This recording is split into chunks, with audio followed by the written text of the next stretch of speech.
হে আমার প্রিয় সন্তান, আমি শিব বলছি। আমি সেই যে ছিলাম, আছি, থাকব তোমার নিঃশ্বাসে, তোমার নীরব কান্নায়, তোমার সব চাওয়া না পাওয়ার মাঝখানে। তুমি যখন ক্লান্ত, একা, অবসন্ন, আমি তখনও আছি, নীরবে, গভীরভাবে, তোমার ভিতরেই। তুমি আমাকে কতবার ডাকো, হর হর মহাদেব বলে, কিন্তু তুমি কি শুনো আমি কি বলি? আমি তো সব সময় বলি তুমি নিজেই শিবস্বরূপ। শুধু নিজেকে ভুলে গেছো। তুমি বাহিরে খুঁজছো আমাকে, পাথরে, মন্দিরে, পূজায়, ধূপে। আর আমি বসে আছি তোমার হৃদয়ের গভীরে।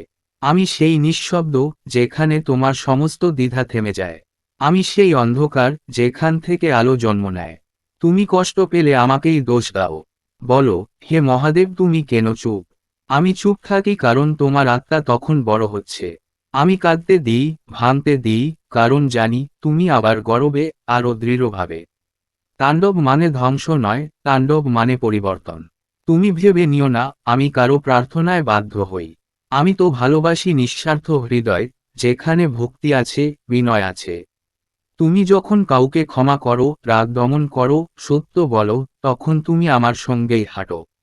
আমার গলায় সাপ আছে, মাথায় আগুনের চাঁদ, শরীরে ছাই। আমি তোমাদের মতোই অপরিচ্ছন্ন, অবিন্যস্ত, তবুও পূর্ণ। কারণ আমি রূপ নয়, আমি স্বরূপ।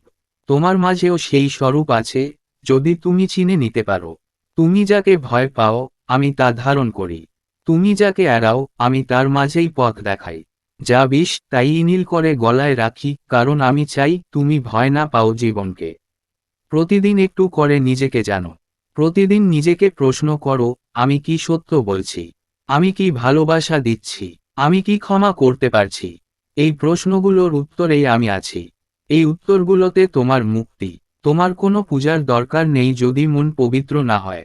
তোমার কোনো মন্ত্র উচ্চারণের দরকার নেই যদি হৃদয় সত্য ভক্তিতে না ভরে। আমি শব্দে নই, আমি অনুভবে। আমি আকাশের মতো, দেখা যায় না, তবুও সর্বত্র। তাই বলছি চুপ থেকো, গভীরভাবে শোনো।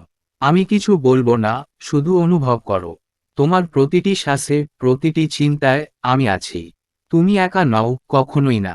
হর হর মহাদেব বলো, আমি আছি। আমি শিব, তোমার মধ্যেই। ত্রিশূল প্রতীক। তোমার হৃদয়ের নীরবতা যত গভীর হবে, ততই আমার শব্দ স্পষ্ট হবে। আরেকবার বলো, হর হর মহাদেব।